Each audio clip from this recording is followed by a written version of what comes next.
Thanks everybody for joining us. For those tuning in online, thanks for watching. If there are any reasons that we need to leave this room, we would go back down the steps, out the front door, walk to the left. If you need a restroom, there are restrooms out the door, down the hall to the right. Let's go ahead, Stephen, and pull up the agenda. But while you're doing that, let's start with our introductions. As we said earlier, Pete Borges and Karen Weiner are not able to join us today.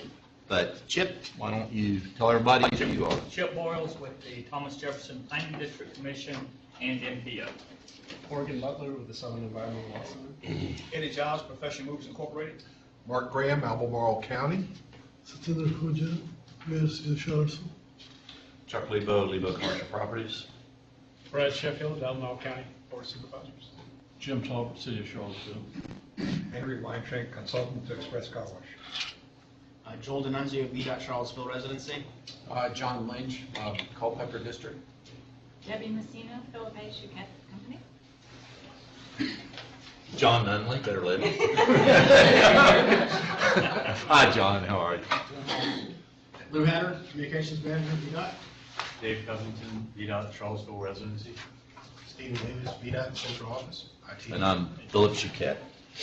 Thank you, and I'm thinking this has the potential to be a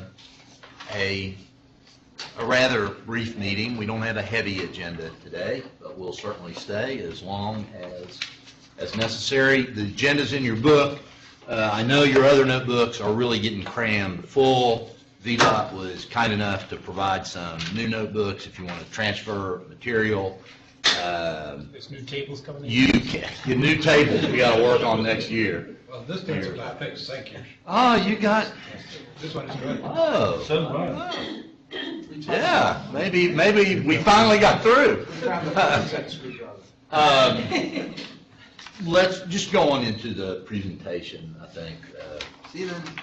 But our first topic is to review public feedback. I think it's agenda item 2. The next one. The live streaming from the last meeting, there were 41 unique viewers, which I think maybe is back down a little bit from the meeting before. 40 viewers, 70 streams, 38 minutes average. So that seems to kind of be holding steady in terms of our audience out there. We did get some comments both through the website as well as on the Provide Input. I'll tell you a little bit more about the Provide Input postings. There were 5 comments submitted through through Route29Solutions.org, and we say submitted through Route 29. I mean through that email address that you can link to at Route29Solutions.org.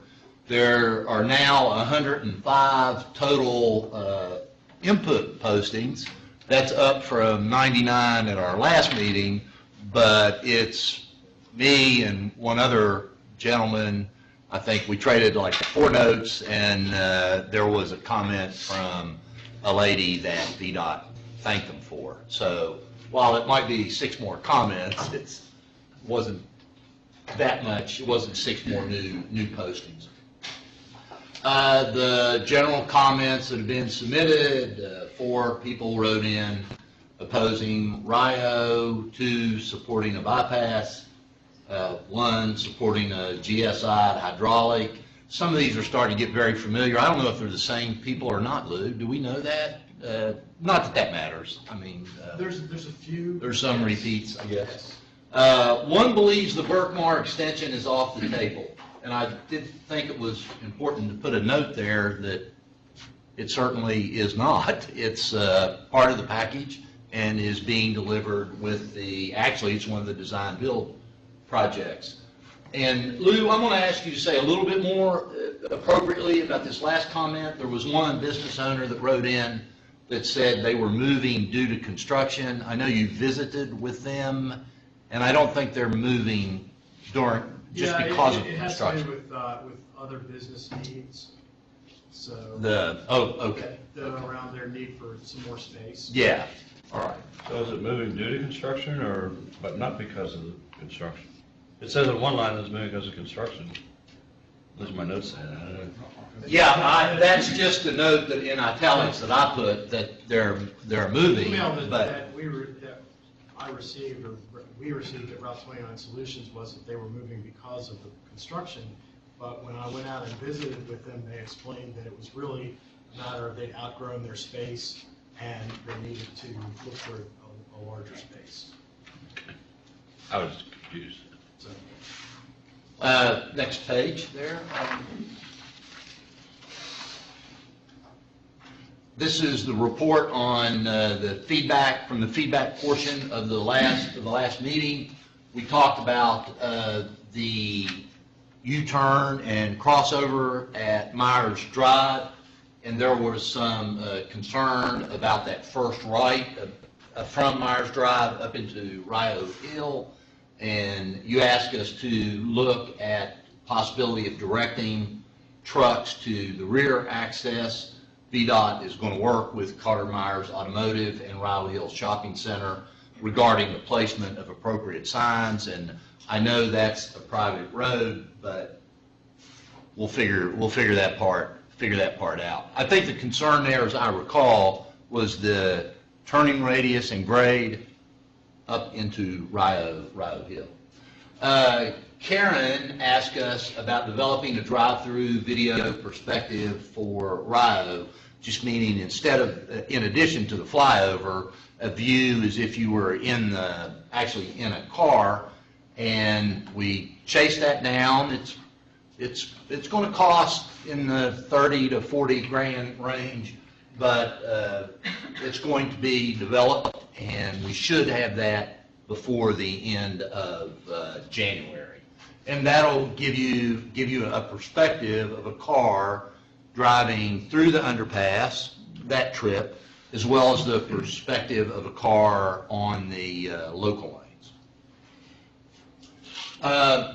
There was an earlier request from Jim Plotkin, and I use his name because, if you'll recall, he asked me in a note to specifically bring it here. There was an earlier request from Jim regarding a southbound flyover into Albemarle Square.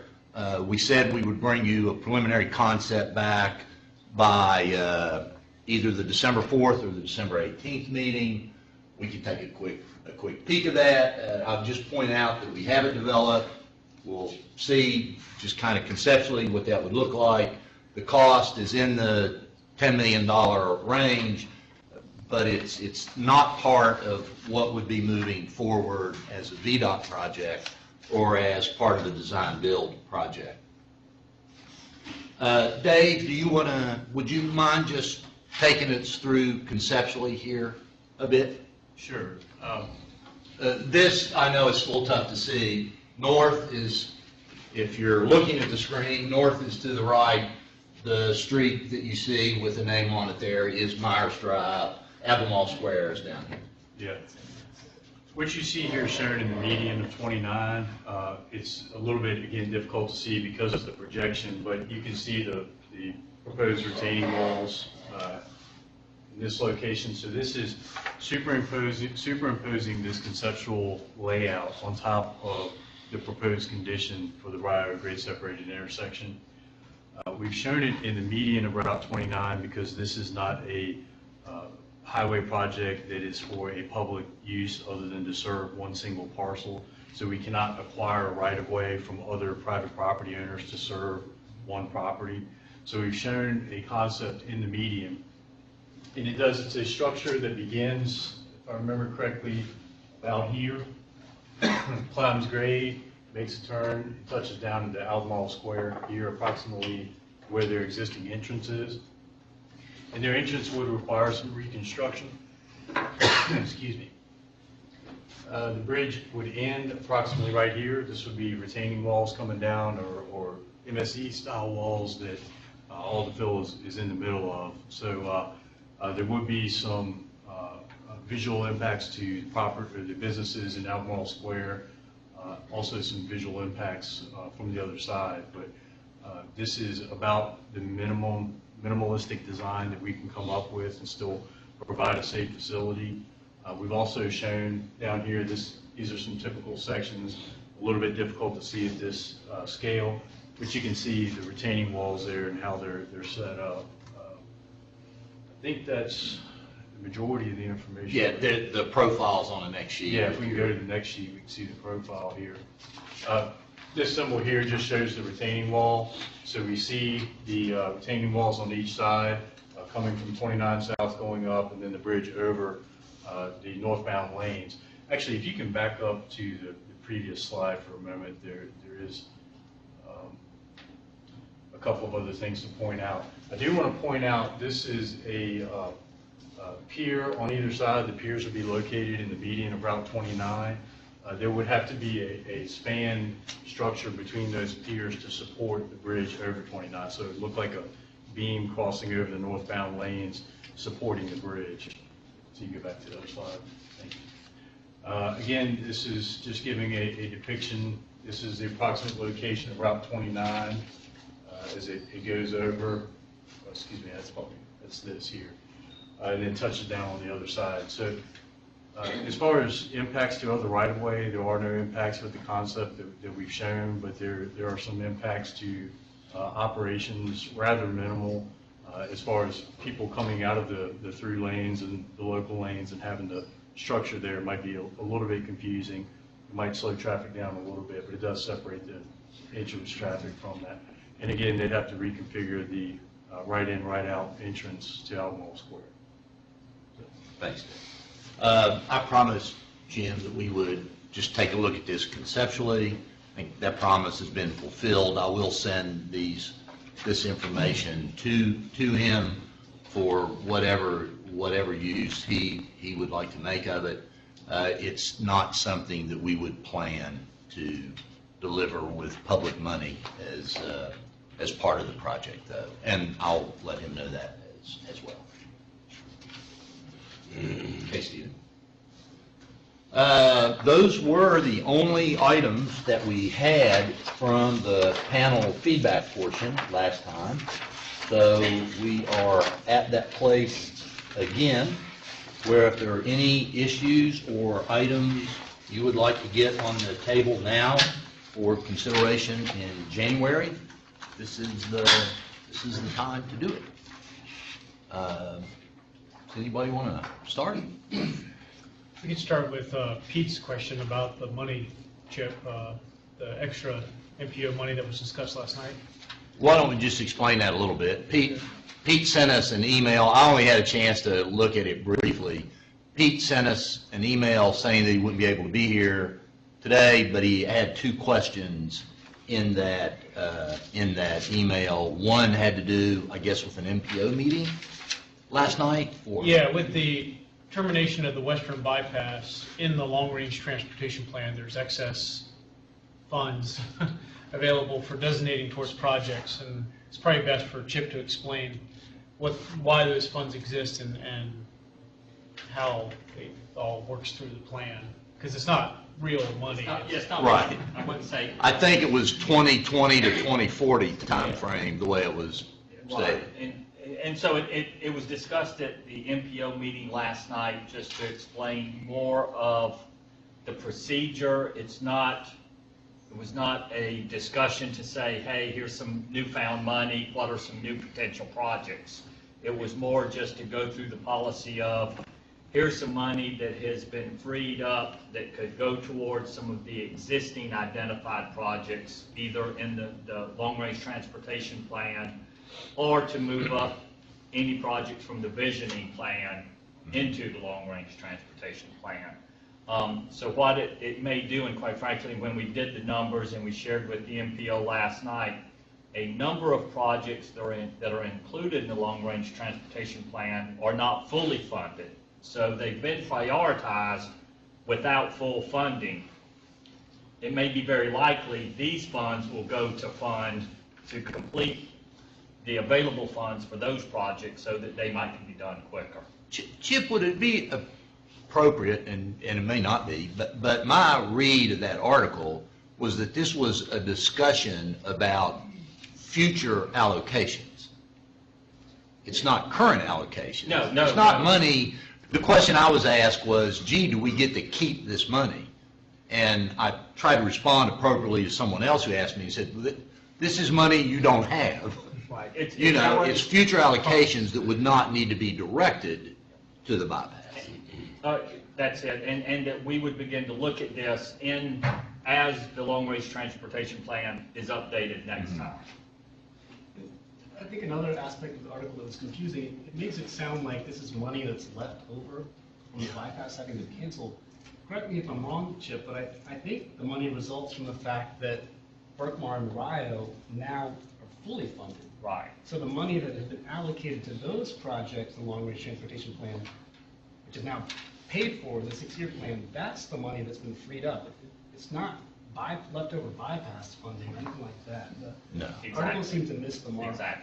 How about the money from the properties that are being bought back from VDOT? Does that go, just to go back to the general fund or to VDOT or to any of these projects that we're working on? It goes back to the transportation fund.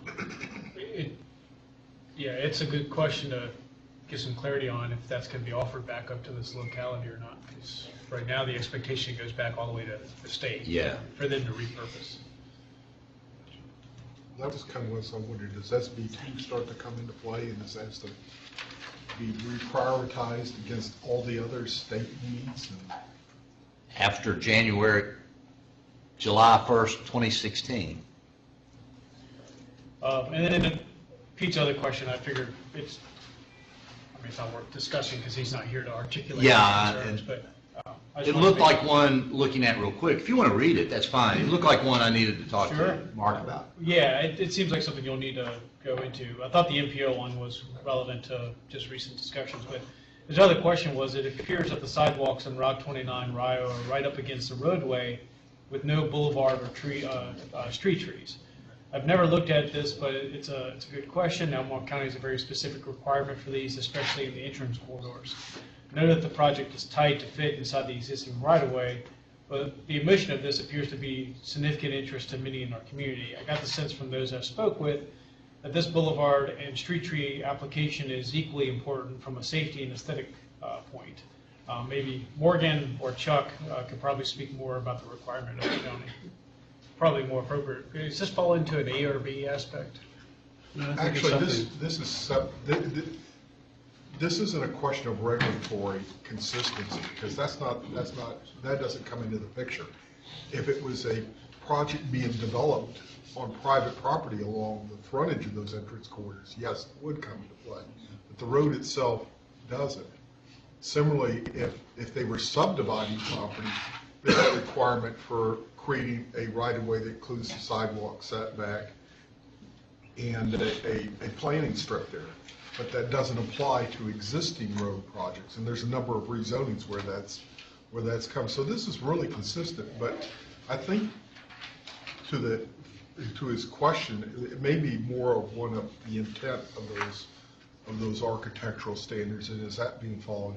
And I think what I've seen in the drawings and reviewed so far is they are trying to do that, to follow the intent while staying within the framework of the existing right-of-way. I won't say it's everything that the county would like, but there's seems to be a significant attempt to provide the landscaping that the county would like to see. I thought at one point we discussed that, and it was determined that there would be a grass strip between the curb and the sidewalk. Remember, we discussed it on Route 29 North. I remember that discussion. Okay. I wonder when the proposals come in, if that's something we could look at and see if there might be a way, depending on how much extra give they've I'll got. be a little cynical, but Only- you have grass, you mean you gotta mow it, and VDOT could barely take care of the weeds on the grass. Yeah, we've been consistent in not checking any box that pleases everyone. I mean, another thing to keep in mind is it is going to be a different intersection once the interchange is built. The traffic that's just trying to fly through, to get through that intersection is not going to be there anymore. So I think as far as the safety benefits of that type of thing, it's going to be a more localized intersection up there with pedestrians. And we will see what designs are proposed. I mean, that we don't know. That we don't know yet, specifically. Well, there is one question along that line that Yes, sir. I kind of wondered about, and it had to do, it's where the landscaping possibly overlaps with stormwater management. And without naming brand names for these things, there are stormwater facilities that are designed like curb inlets that include landscaping with them, a tree in them or similar. And VDOT's been very reluctant historically to accept those things because there's a very high maintenance requirement with them. But I don't know if that applies to this project as a design build or not. Dave? We have addressed that within the RFP addendum, and we have stated specifically that the application of Filterra and Filterra type stormwater inlets, which is what Mark's referring to here, are not prohibited for use with this project. Okay. We did specifically state that we would like to not have a big street tree there due to sight distance issues, but low vegetation certainly is allowable. And I think we will see some of the design builders or offers taking advantage of that. This is really starts to tee up the even yet harder work we'll have to do next year as designs come in and we have to figure out a rhythm for how much we're going to see, when we're going to get it, because we can't get something, in the morning and have it commented on by noon, although at the same time, VDOT's made a commitment to take no longer than 9 days for any review. Their normal time frame is 21 days. So we'll have to figure all of that, and a lot of that review is going to be done what's referred to as over the shoulder in a local office. So we may be, having some meetings at different places as we get into this. We'll just have to see how all that works out. Any other issues for this period that you'd like to look at for next week, John? You mentioned that the flyover is going to run $30,000 to $40,000. No, not the flyover. I mean, the visualization. Yes, sir, the drive-through. Why can't we just find something like in Northern Virginia that's very similar and film it, save a heck of a lot of money? Probably wouldn't end up saving as much as you would like, but we'll look at the rendering in new business and come back and talk about that a little. I believe Karen's desire, and I try to speak for not her here, but I believe Karen's desire was to see what this was going to be like on this project, which will just take a little more horsepower to render inside the underpass. But if it's okay with you, could we chat about that a little more when we get? In fairness, I do think it's a good question because if I understood Karen, and I really wish she was here, I think a large part of her intent and concern was the businesses along the frontage. How would that, for that drive-through driver? So, it's one thing to just show the roadway, but are we actually showing what's outside or along that right-of-way? That's why we're going to do the drive-through in the through lanes and then a drive-through in the local lanes. Okay. Oh, will the camera be pointed straight forward, or will it be shooting at the side windows as well, so you can see what's on the side of you rather than just what's in front of you? We will figure that out. It just went up to $60,000. Sure. We'll be careful with that. Now, John and I'll drive to Northern Virginia. I'll drive, you do the camera for over 10,000, huh? Road trip. Well, the intent is to, and to add to what Phil said about the video, the drive-through simulation, northbound and southbound, all movements. So northbound through lane, northbound local lane, southbound through lane, southbound local lane. Modeling a responsible, attentive driver looking out the windshield with a peripheral vision to show that from a local lane perspective, the view shed is as it is today. And then what the retaining walls look like when you drive through the through lanes and the structure, and when you come out, how does that look? It will be true grade, and it will be true to the traffic model as well. So the traffic in front of and surrounding the vehicle will match the simulation, the model that we developed. The other reason I brought it up is the time frame, because we're saying by the end of January. Yes, sir. And I think her concern is, and several people's concern is, people don't really understand what this is going to look like. And that doesn't give much time. Well, that's true. I think some people don't understand. Some people if it's referred to as a 2,000-foot-long tunnel, is a misunderstanding. I mean, the overpass is, or the underpass, the period of passing under Rio was about 350 feet. Now, the length of the transition is about 2,000 feet. But I mean, John, we'll get it as fast as we can. I know we just got that yesterday, the schedule. If it can be early January, we'll have it early January. If we get it early, and it's ready to be viewed before we have a meeting, we'll make sure you're able to see it. In other words, we won't wait for a meeting just to see it.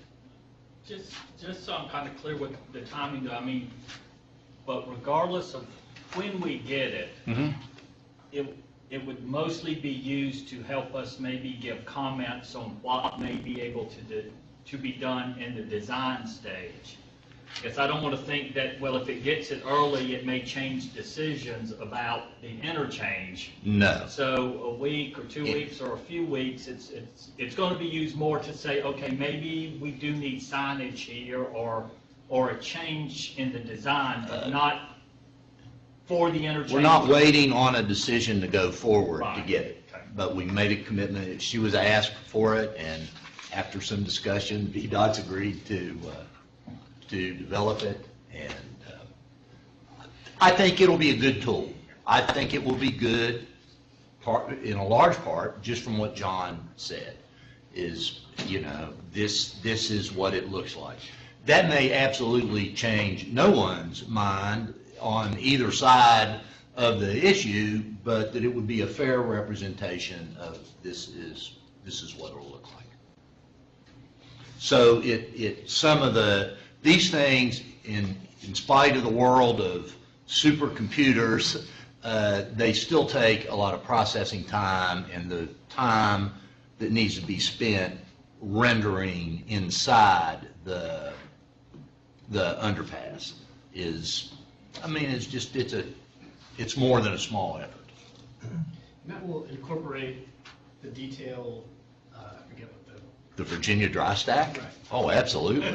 that That's why I wanted to do it. No. Yes, it will incorporate the detail of the architectural treatments, as well as you're driving toward in the through lanes. You'll see the detail of the architectural treatments on the retaining walls, but also the detail of the treatment on kind of the end zone, that facade that we've agreed to add there. It'll be good to have, and it will certainly produce 30 or 40 grand's worth of value, just as something that people can see moving forward. You mentioned something, Virginia dry stack. What is that? The Virginia dry, I have no idea where it originated from. What is it? But that's the pattern of the stone facade on the retaining wall. Yeah, sure. Come on, you remember the Virginia dry stack. Well, Joel, I've been asking Joel after every meeting, what is that? The rubber molding, yes. Everything needs a name, and that's the name of this. Got it, sure. Are there any other issues? We don't have to have them here today, but if there are other items you want to be sure to get on the January agenda, I am going to dig into those questions Pete had, and I'll get an answer back before January, but we'll review those in January as well. And Karen had some questions too. So. Okay, I haven't seen her email yet. Same for those. Same for those. Thank you. But Morgan, do you have anything? Eddie? Mark? Mayor? Chuck? Sean? Why not? Brad? Jim? I'm happy the table is still. Yeah, I think our message got over. All the same here. I think the next page we've already finished as well.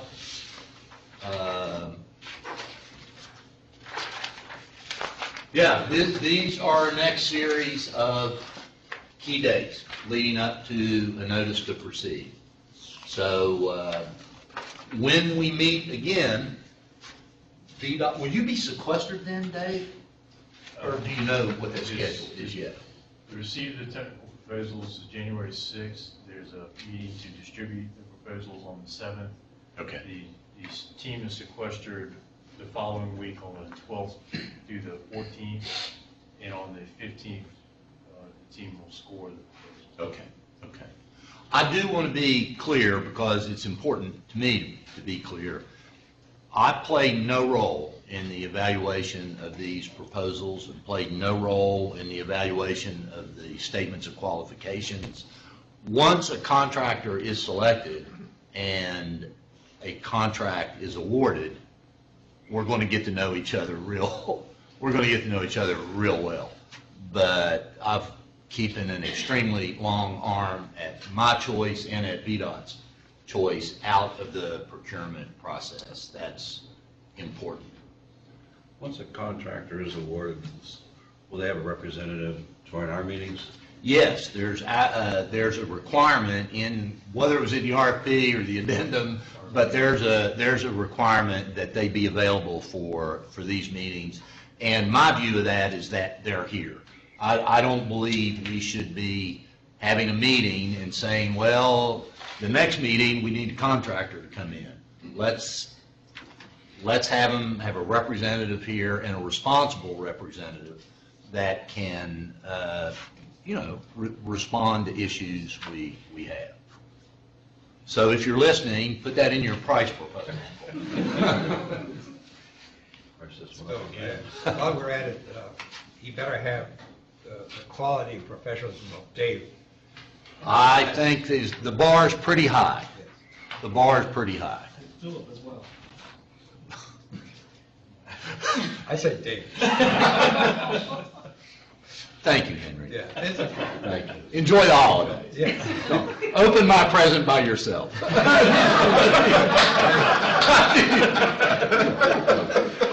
I couldn't agree with you more. The bar is high, and Dave has said it high. I couldn't agree. And the old technical stuff anyway. Thank you. Okay, I know it's very redundant, which is also redundant. It's redundant to have the schedule in here, but I think it accrues to our benefit to keep it in the package.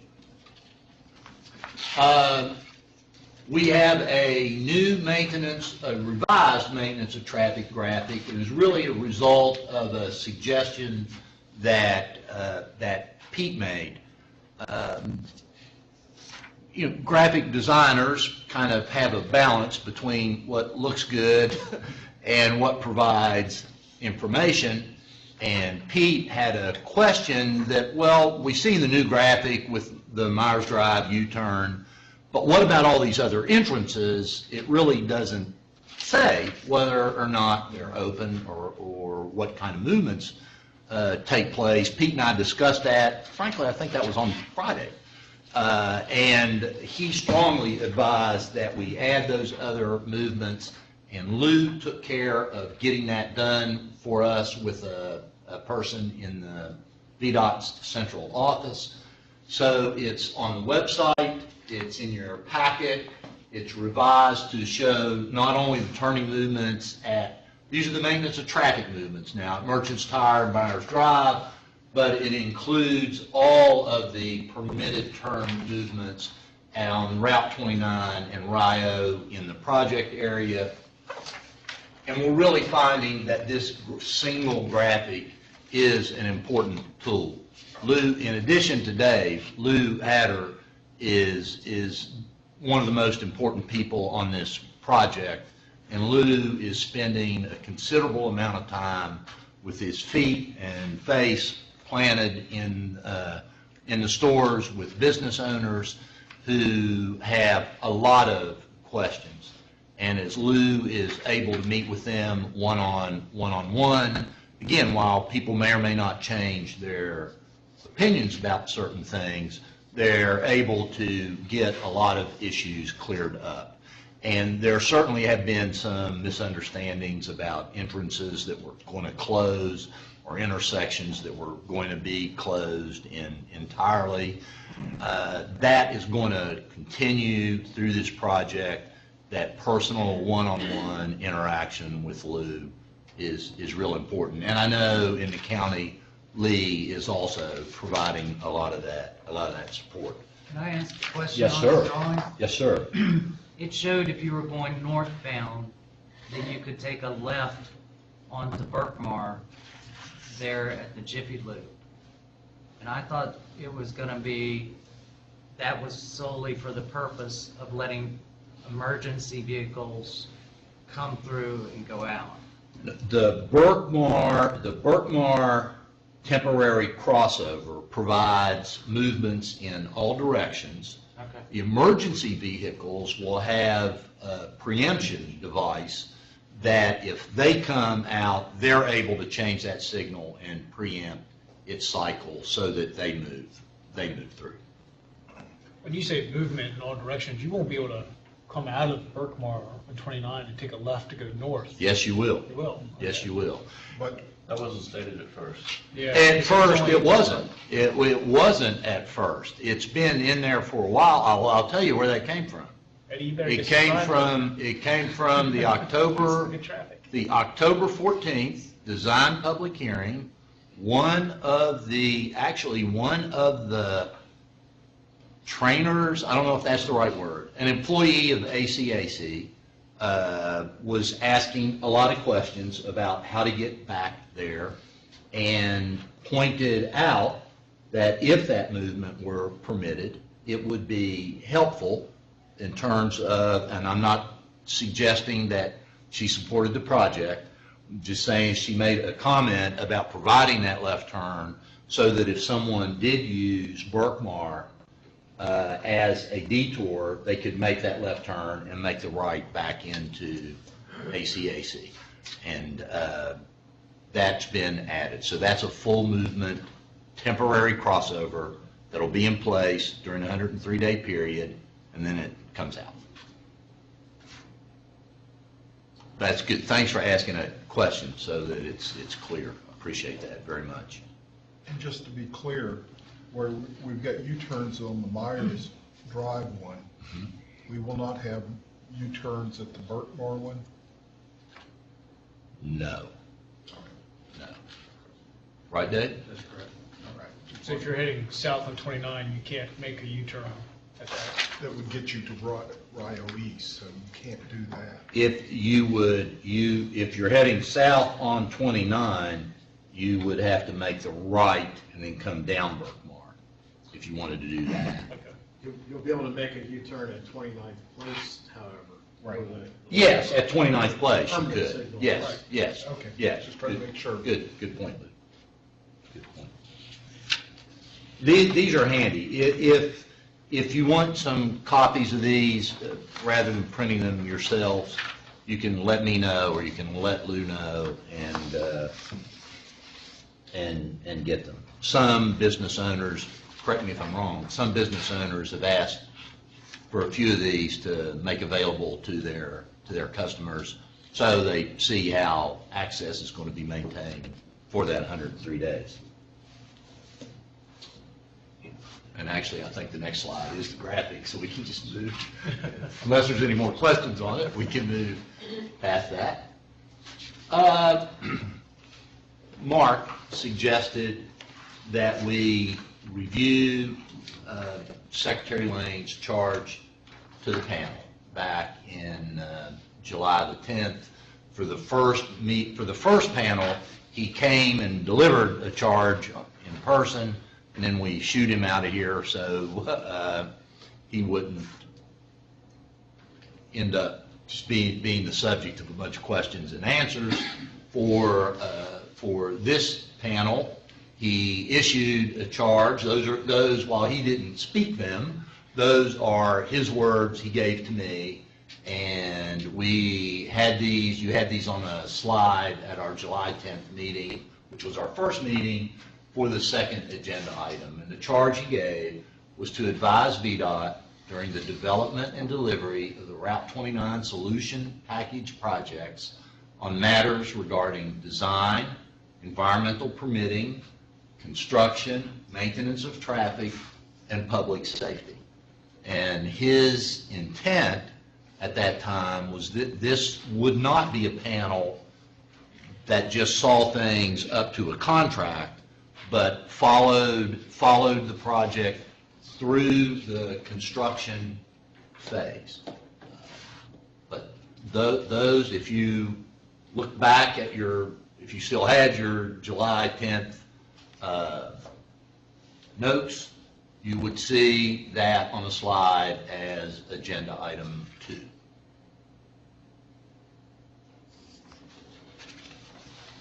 Okay, Mark? I'm an engineer like Henry, and we just have to really get focused on why are we doing this? What are we doing? And for me, it's just a good opportunity every once in a while to go back, review the charge, make sure we're really doing what we're supposed to be doing here.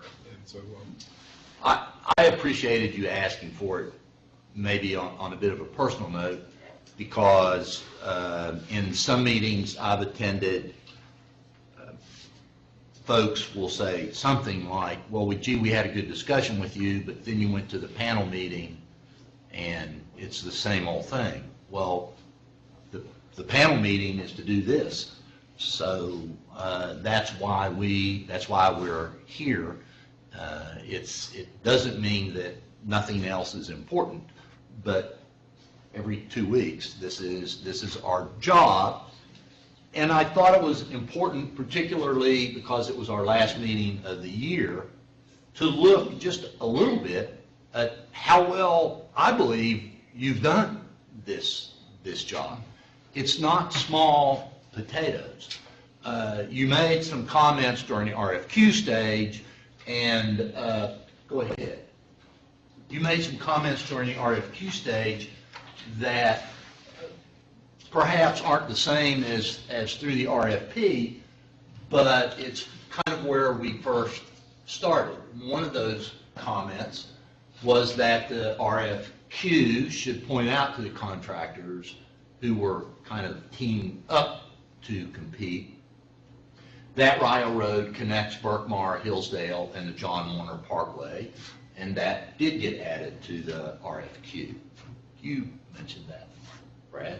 I know Henry mentioned that we should change taking measured risk to calculated risk, and gave a very good reason that there's kind of a difference at guessing at it and really calculating risk. And we wanted to see that our contractors had experience that would qualify them to calculate risk, not just take them, but calculate them. There was a comment, and I really can't remember where that one came from. It might have been you, John, now that I think about it. The way the RFQ read, you couldn't quite tell if it was 2 through lanes and 2 local lanes and 2 turn lanes in each direction, or if that was a total. And we did clarify that in the RFQ, and we included construction in urban corridors as part of qualifying experience. So these were things that influenced responses to the RFQ and part of VDOT's evaluation of the team. Since that time, for project delivery, these are items that, now, there was one that wasn't included on the RFQ. I know there was a request to consider qualifying more than 3, not limiting to 3, and I think we talked about the fact that VDOT has good reason for being very prescriptive about qualifying the top 3, particularly in design-build projects. For project delivery, accelerated completion of the Route 29 250 ramp job that we just got bids for yesterday, to the completion to the start of major work on Rio grade separated intersection. If you'll recall, that was slated to be completed in July of 2016, and we moved it up for a firm fixed date of May 21st.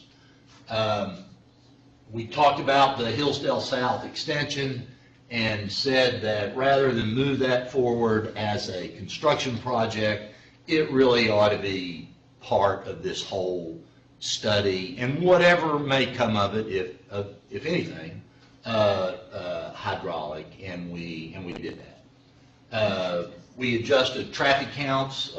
We actually, I guess what I should have said is we took additional traffic counts to include a non-football weekend count as well. There was some desire that we should move this public hearing up into mid-October from mid-November, and I can't quite remember why now. Because it was... Because the RFQ. Yes. Was like 2 days after the scheduled public hearing. That's exactly right. That's exactly right. And we were able to do that. We were able to meet our advertising dates and had the design public hearing October the 14th. Including the Architectural Review Board guidelines. That was an early discussion that we had, and also including the aesthetic treatments that SELC had developed. All of that material is part of the RFQ, the RFP, and just a reminder that we'll get to see some mock-up panels from whoever is selected as a contractor. We'll get to see what they propose in their designs as well. This is an important, well, they're all important, but including additional storage at Woodbrook and Fashion Square.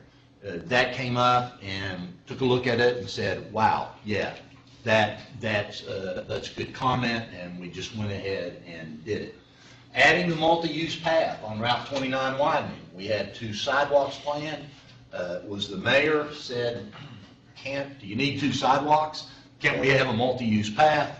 And we went through those discussions, and as you know, we have that now up to Hollymead and then across and the sidewalk on the west side. The addition of the interactive public comment section was a suggestion that came from here. It was a good one, and regardless of how much it is or isn't used, is a different issue. It's there, and that's what's important.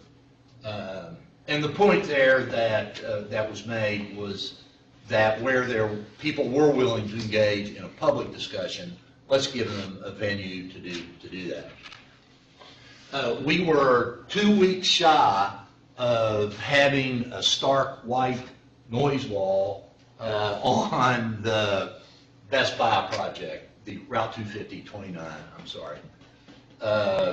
Although Lou, on TV this morning, I've got to mention this to Lou, on TV this morning, it was not only billed as the Best Buy ramp, but with the Best Buy logo.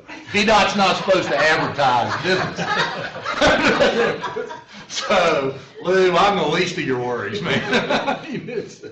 But we did reconsider that. The county and the city did a great job of turning around ideas and suggestions, looking at those different Virginia dry stack and all of the other named architectural treatments, and came back with a joint recommendation. We got it in the bid package, and as a result, we'll have a much nicer treatment there.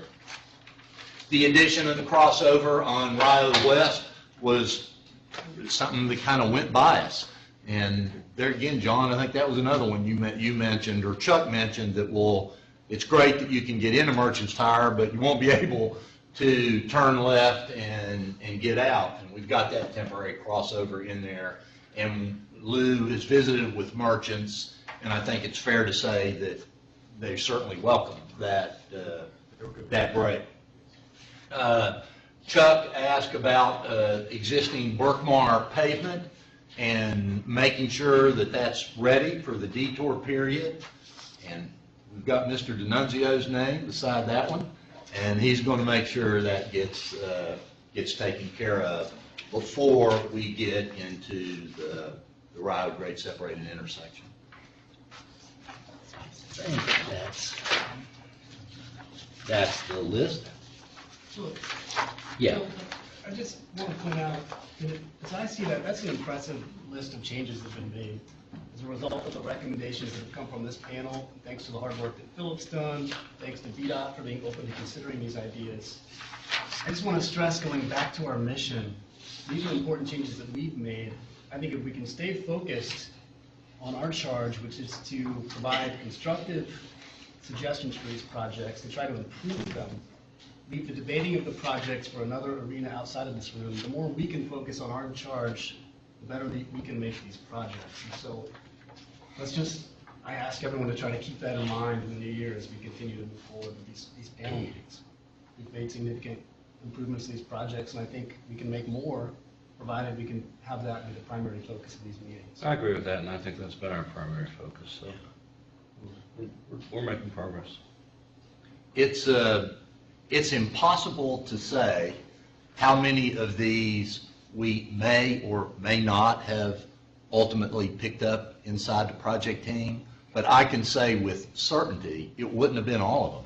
I mean, it's the fresh set of eyes that are looking on something and just make such a simple statement, like, well, do you really want to have your public hearing 2 days before you send out your RFP? Well, of course not. It's great that you did this for a business, but how do they get out? Well, geez, yeah, that's a good I think observation. it's a large part of the fact that we live here. Some of us Sure. lived here a long, long time.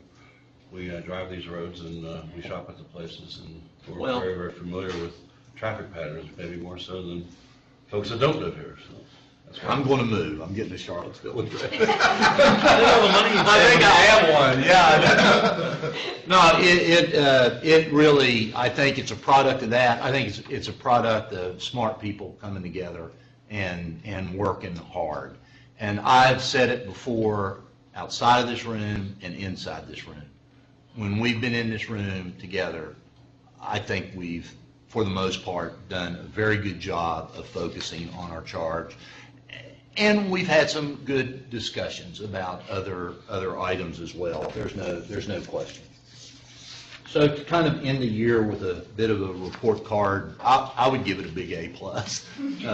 Is good. I mean, in all seriousness, these are material changes that will change not just this project, but will change the way VDOT does business. This doesn't happen on every project. This is new ground. And it's hard when you're doing it while everything is being developed. We're more used to, well, here's what we think, we finished all of our work, won't you flip through it, and if you see something, I'm being maybe a little too critical, but that's kind of the way it goes. We'll have a public hearing, flip through it, and let us know if there's something in here you'd like to ask a question about, as opposed to really building it up together from the ground up. I wouldn't underestimate, too, what's not up there, and I think the transparency and the information that's getting out to the public, and I've never been part of a process that has had so much discussion and communication, and even with all of that, it's still next to impossible to get the right information out. Yeah.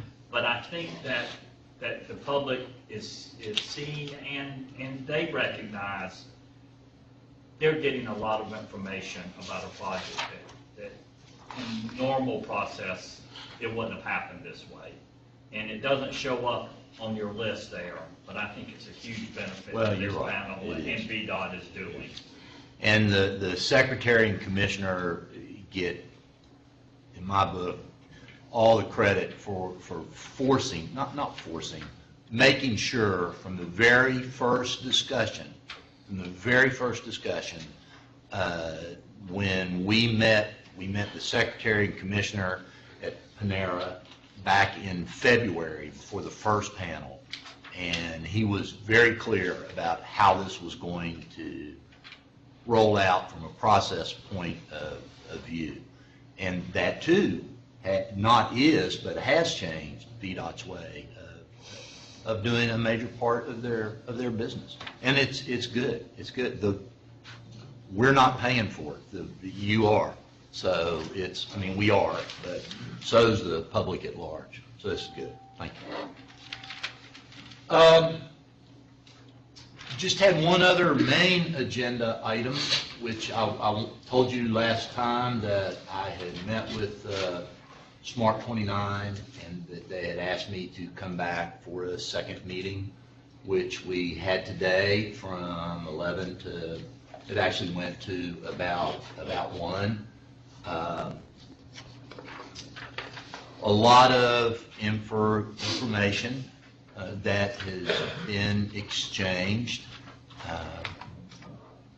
We still have some differences of opinion of how the information is viewed. I had a very good discussion with one of the members before the meeting who took me on a tour of ACAC. Henry was on the tour with Debbie and myself, and the discussion that followed is helpful in hearing concerns.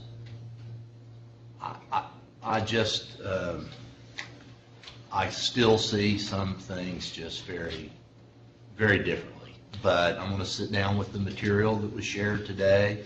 I have and will continue to make sure that the secretary sees that material. And let's face it, in all honesty, he's not waiting for me to send it to him. It's not like he's not getting this material from other sources anyway. I can tell you, as I've told you before,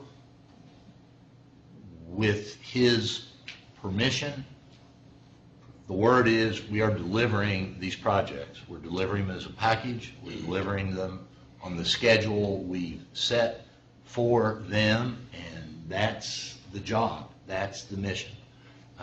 He's asked me to be very plain about that, and so I am. I'm going to look at the material, continue to look at the material. I'll be honest with you, the threatening notes of we're going to do this or we're going to do that, or somebody's going to regret it, I've heard so much of that in my career that those are short-lived notes in my inbox. But the ones with material that share concerns, I have and will continue to look at those and consider them as honestly as I know how to do. And I just don't know what more to say. What did you take out of the meeting today? Chuck, I'll be honest with you. What I took out of the meeting today wasn't a lot different than what I took out of it the other 2 weeks ago. What did you take out of the first one then? What I took out of the first one was a group of people that are genuinely concerned, not because they're trying to play some angle, just are genuinely concerned that everything else is okay, but that the RIO piece is not the right solution as part of the package. I also took away from it, and this may be wrong, I also take away from it a concern that's much more rooted in something else that might happen beyond just this intersection. For me, and I can say for the secretary, this project is about, this package is about these projects. It's not about any more grade separated intersections. The RIO, but I think there's a concern that there may be some, maybe even hidden agenda or unintended agenda. I don't know. I take away serious, just genuine concerns. The traffic trend thing, I'm just not, I'm kind of underwhelmed by that. I get it, and I think I said at that meeting the first time that, yeah, okay, those are, for those years, that's the trend. And if you looked at statewide trends, if you looked at nationwide trends, if you looked at trends in vehicle miles traveled, and if you looked in trends at per capita income, it would, all of those things track, and they have for the 40 years I've been in this business. When you look at other, well, I'll tell you what I took away, not what I think. So the crash thing, I think, as you said, as we talked today, okay, I've got different numbers from a different database, the statewide, never can remember that, traffic records electronic data system is managed by the Department of Motor Vehicles. It's a database of input from all police reports across the Commonwealth, and some of Smart 29's numbers are higher than some of the ones we've had. That was kind of a non-issue. Today there was a lot of discussion about rather than a grade separated intersection, could you do these kind of at-grade surface streets that would be off of the corridor? And there was some discussion that while maybe one property owner might be willing to consider right-of-way for something like that, I'll go back and give it another look. But essentially, we're talking about private intersections, which is something that in your first panel right was brought up. Right, so right. They're talking. Yeah, it was brought up. And if I can comment a little bit, Mm-hmm. I mean, I admired your patience at today's meeting, but you also got a good sense of how the business community feels. And there are several of us who represent the business community here, and in a way, sometimes we have voiced a few of those things that you heard today, but very technical and try to be very polite. But in a way, sometimes I can help feel that those of us who are part of the business community are helping rearranging the chairs and playing the band while the ship is going down. And that's, quite frankly, that has been kind of difficult for us to, not stray from the mission, because it's all in good, when we talked about better treatment of the intersection, and the SELC hired a landscape architect. He did a wonderful job. I'm all in favor intellectually of that. But we still face those concerns. We still worry about what the benefit and what the cost for the community will be for this part of the project, because we're all on board on all the other aspects. I mean, there's no issue at all. We're all on board. But this one, and again, we try to be team players, not create too much trouble. Occasionally I've caused some trouble for you, but not too much. But those are our concerns. That, are we really doing the right thing? Are we doing the wrong thing very well? That's essentially the concern sometimes. No, and I understand that's the concern. I understand that's the concern. And, the meetings, let's see. Today's meeting was much more pleasant than the first one. The first one was not so pleasant. The first one was a tad bit of a disappointment. Yeah, Okay, it was a tad bit of disappointment. People in the room on the first one called me the next day to also express their disappointment, which I appreciated. But today was, I mean, you know, those things happen, and I know that. Today was, it was a lot of emotion, and there's a lot of intelligence, and just sincere differences of opinion, but there are other opinions, you know. It's very emotional, and, you know, and I understand, you know, at one time, way back, you know, in one of the very early incarnations of, you know, the bypass versus expressway, whatever, at one point, my house was near one of the alternatives on the map for the bypass, and obviously, grade separate interchange at hydraulic. And so I really had to think very hard, you know. Sure. When your house, you know, is close to a bypass or something, you may not like it, and you may decide that you may want to sell it. You may even sell at a partial loss, but you're still there. But a business that you build up from scratch, and where all your savings are invested, and where you work 60, 70 hours a week, and you know that most businesses fail within 5 years, and you have been able to survive those 5 years and more, it gets even more emotional. That's why you know, some of those outbursts that you had at the first meeting came from. Yeah, I understand that. I understand that. You know, I think what's most important, not that the opinions aren't important, not that studied opinions aren't important, because they are, but was important, and I thought today was an improvement in that point of view, was just at least acknowledging and agreeing on some of the facts. We might view them differently, but you know, that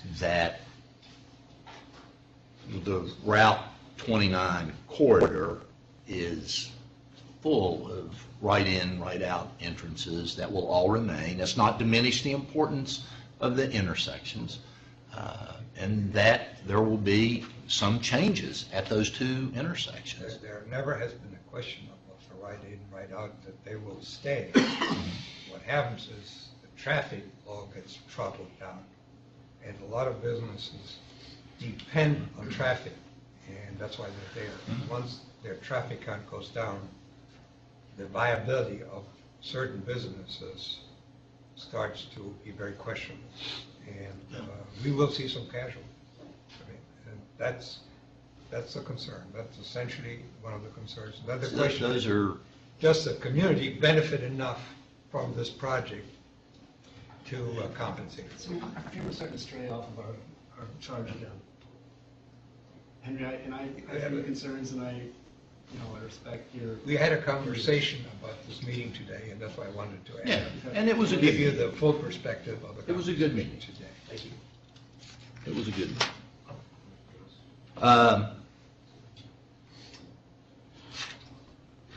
New business, I had, are we good with both of the items, the rendering and the video? But I don't want my new business items to go first, if anybody has any. We do have a rendering that has been sharpened up and refined a bit since we dropped the sidewalk from the north side. Dave, you could take us through any other changes on it. And then we have the flyover updated from the October 14th public hearing. For those of you who were there, you know, that ran continuously during the public hearing, and I'm not sure what we did to change. Well, we took out that sidewalk. Yeah, okay. The rendering, if you would. First. Is that a bus in there? There is a bus. I should have added that to our list of recommendations. No, there is there is a bus. Yeah. Except, what line was that bus? There is a bus. Dave, you want to point out any, Henry, this is Virginia dry stack. Yeah. We did. No, I understood drive stack, not drive. Dry stack, yeah, I'm I sorry. say, what is a drive stack? That's my West Virginia language. The removal of the north side crosswalk here, and we've added some more landscaped elements to that to try to break up the size of the structure and add some green space to it. It's a little bit, you probably, from this view, can't zoom, can you? We did the last time, I thought we were able to. This is the expanded view, if you, there we go. And if you can zoom a little bit on one of the ends of the bridge, doesn't matter which one. Yeah, maybe a little bit more. There you go. Well, Just scroll over to the ends of the bridge. Down a little bit. You'll notice a lot more detail here on the ends. We had some concerns about blunt ends and safety, and so we've wrapped the barrier wall around, and it gives it a little bit more of an aesthetic appeal. And then also had some concerns about maintenance, but we wanted to keep the green space on the bridge, so we had to get a little innovative about that. So these are freestanding planter boxes. We've added a little more detail to the pilasters here and the locations of the light poles. Dave, not to cut you off, but the DOT staff might know this. Adopt a highway, can that apply to bridges as well? Adopt a highway for trash and. Yeah. Or like a garden club kind of thing. Yeah.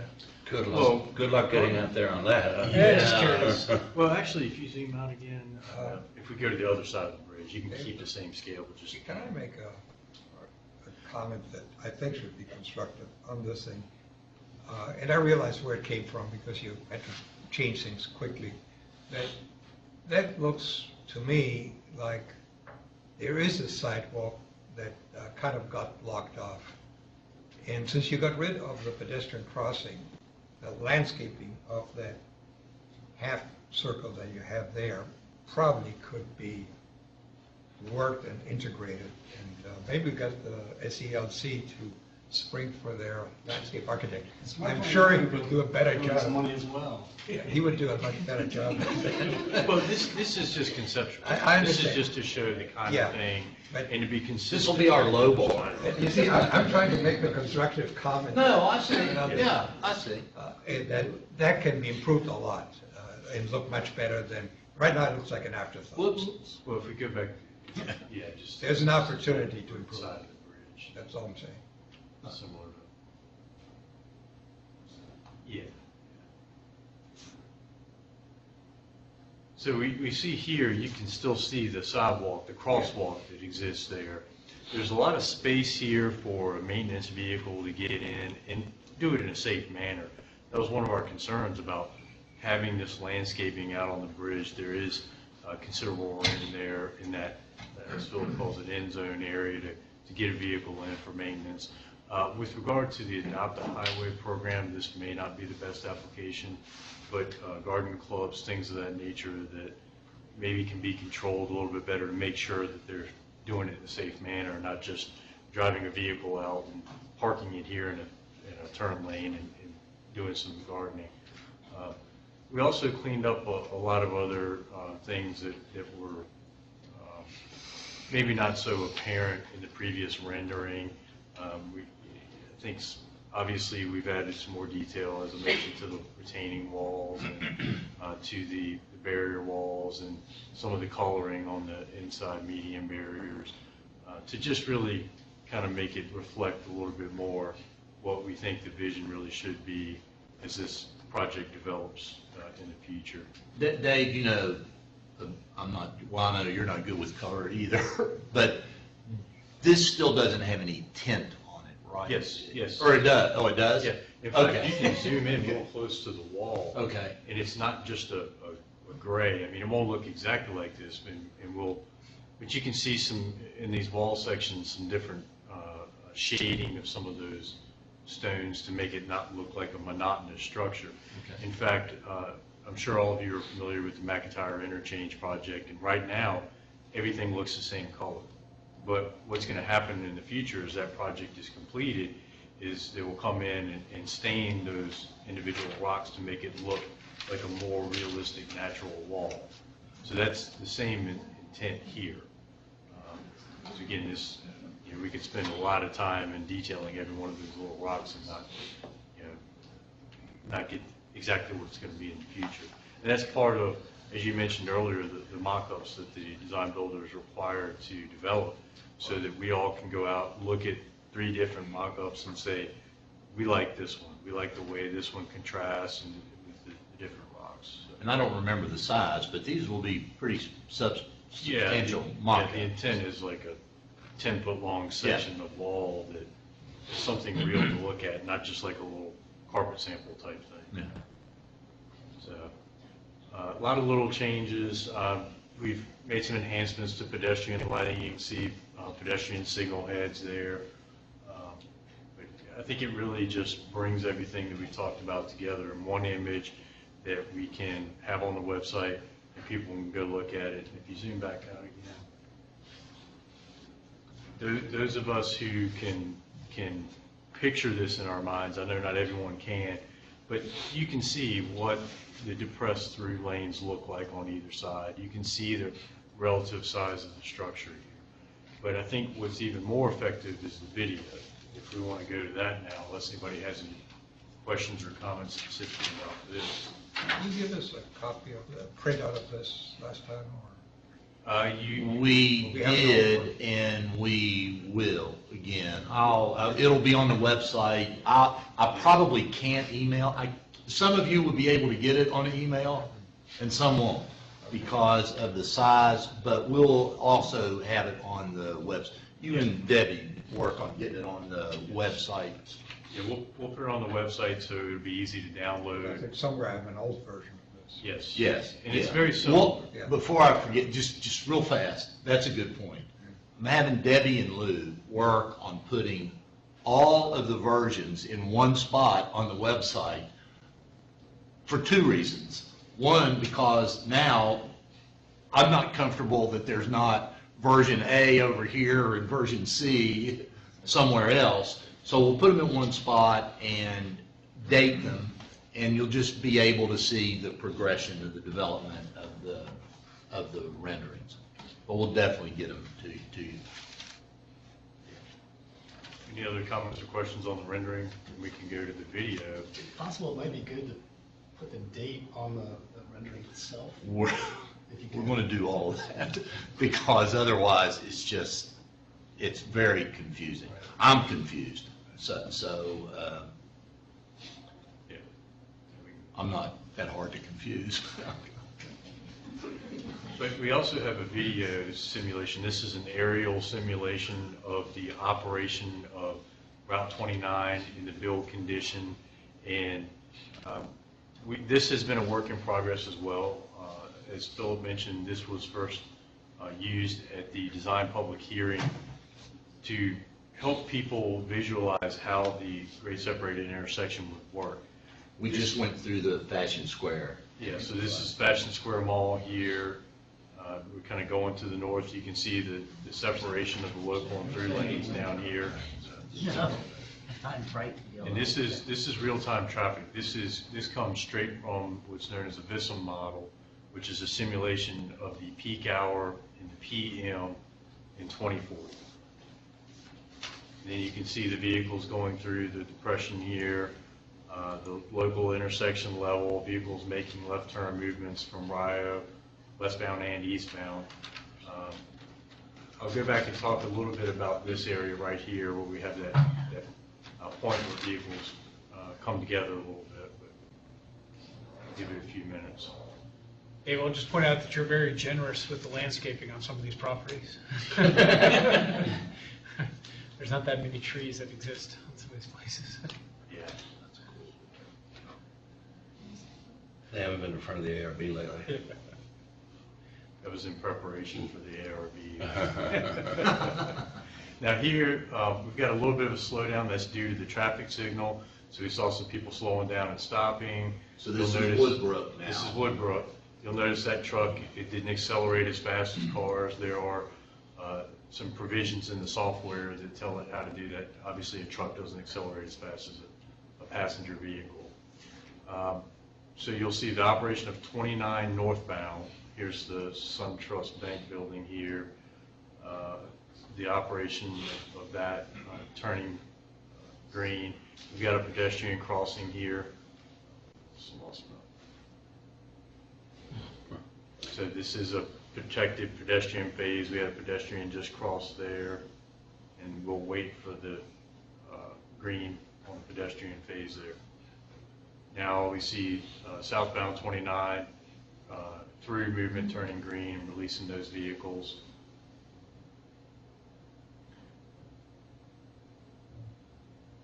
You see the free flow right movement here. Again, I'll remind everyone that this is controlled based on the pedestrian signal. So become a right turn on red if there's a pedestrian present. Personally, I think it even further demonstrates why we took the pedestrian crossing out to the north. Yes. One thing I want to point out real quick, there are little bollards here to separate traffic making this U-turn movement and traffic coming from Rio West onto 29 North, to give drivers a visual barrier there to keep people from going all the way across 3 lanes and impacting traffic. The other thing is there's good visual sight lines here to see if there's other vehicles coming from both sides. And there's another bus. What did you call those, bollards?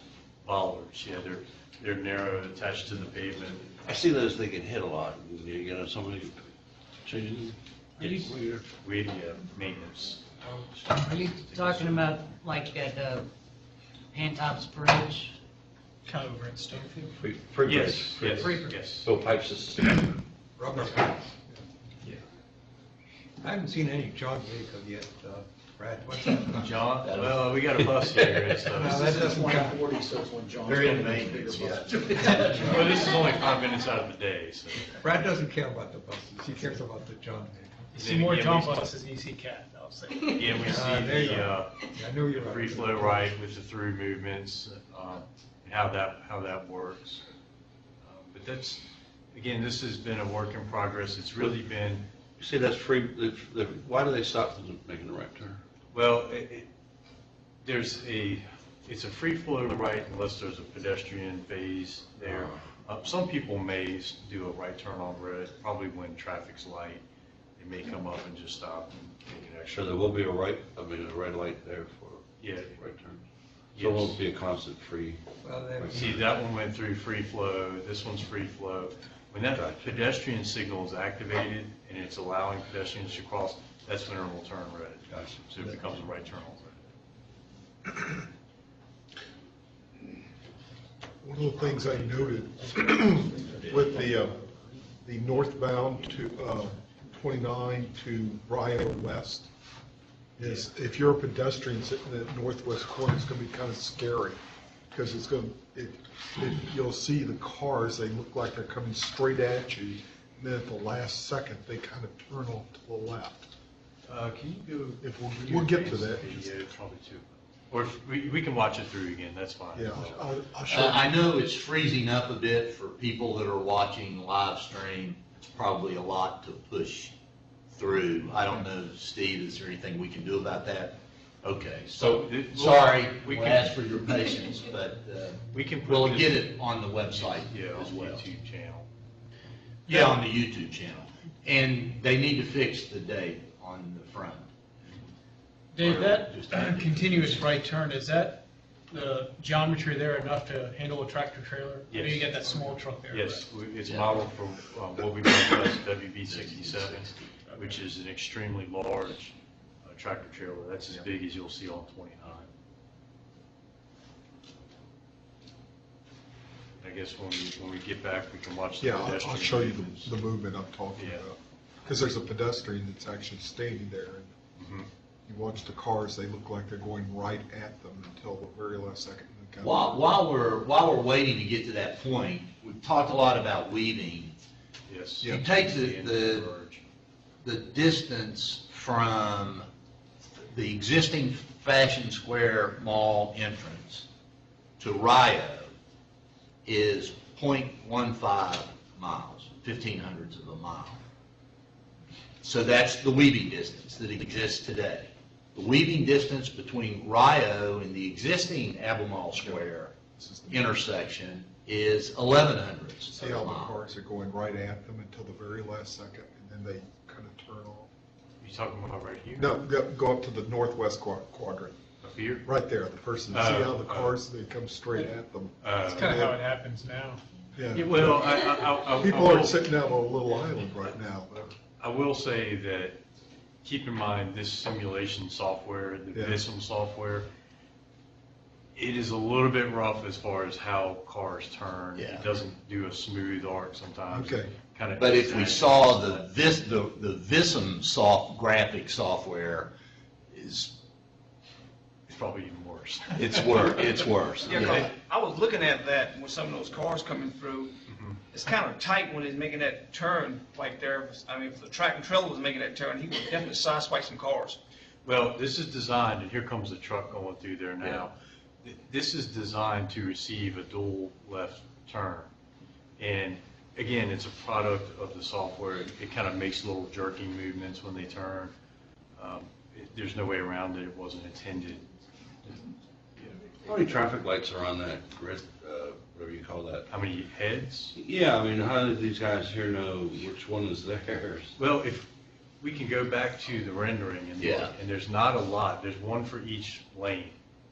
So when you look in front of you, you'll see the light, but they're kind of consolidated in a lot of cases where the light will have a 90-degree portion where the same head will face this way and this way. And there's an arrow pointing one way or an arrow pointing to the left, or? Yeah, well, certainly on the left turns, there'll be.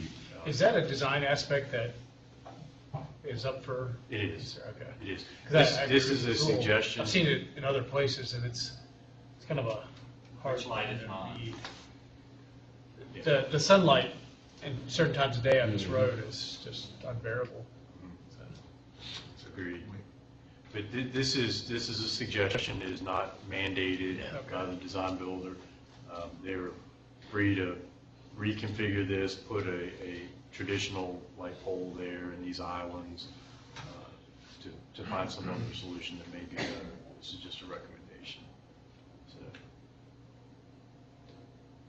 but again, please don't place a lot of credence in the way that the simulation software does the vehicle tracking. It is rough.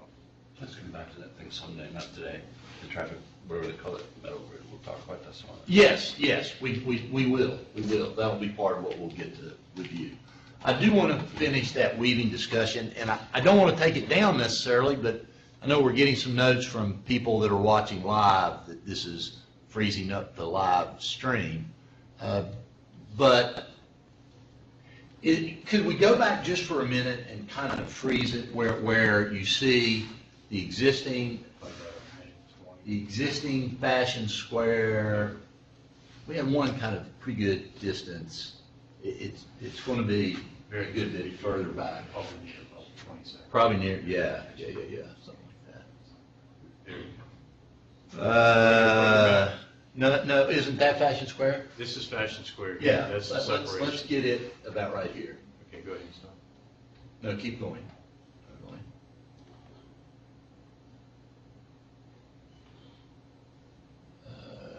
Stop. Imagine this today is a full intersection, right? This Fashion Square is a full intersection. The distance from here, the weaving distance from here to here is 0.15 miles. Can you now bring that over here? So 0.15. 750 feet. Back. Can you bring, just let it keep running until this intersection now is down here.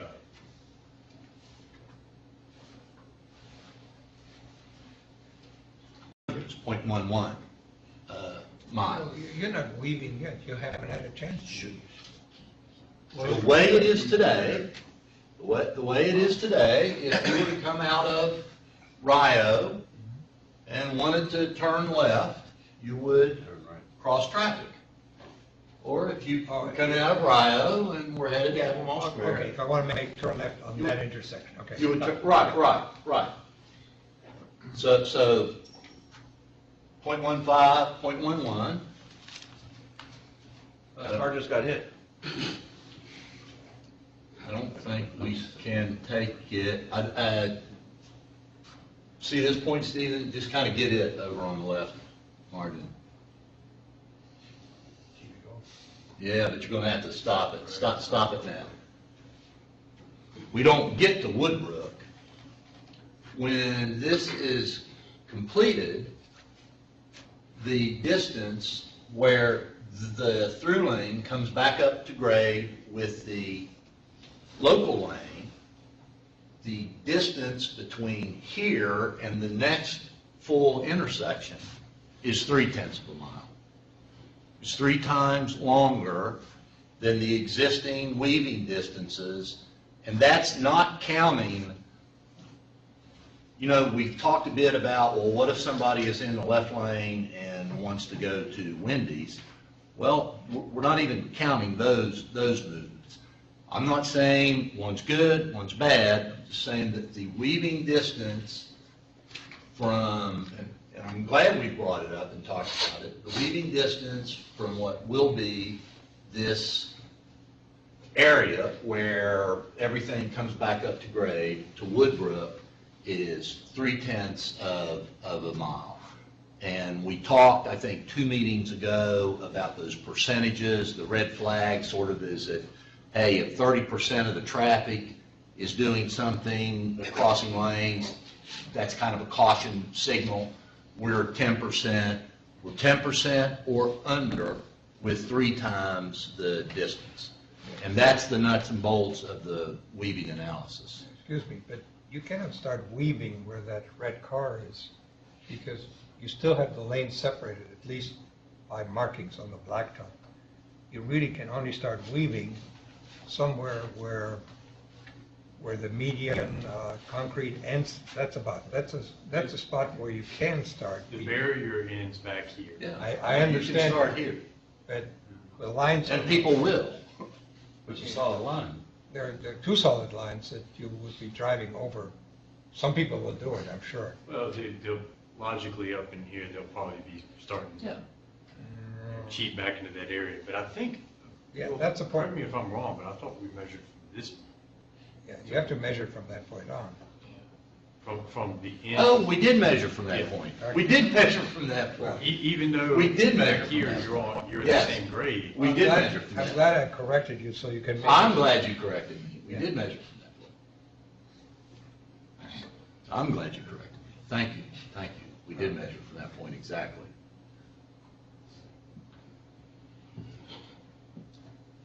Anyway, Let's take this, can we, is it okay to take this down? Or would you like to run it through again? No. Okay. We are going to get all these files organized.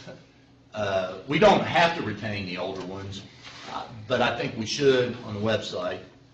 They've been displayed publicly. I believe it's part of the administrative record.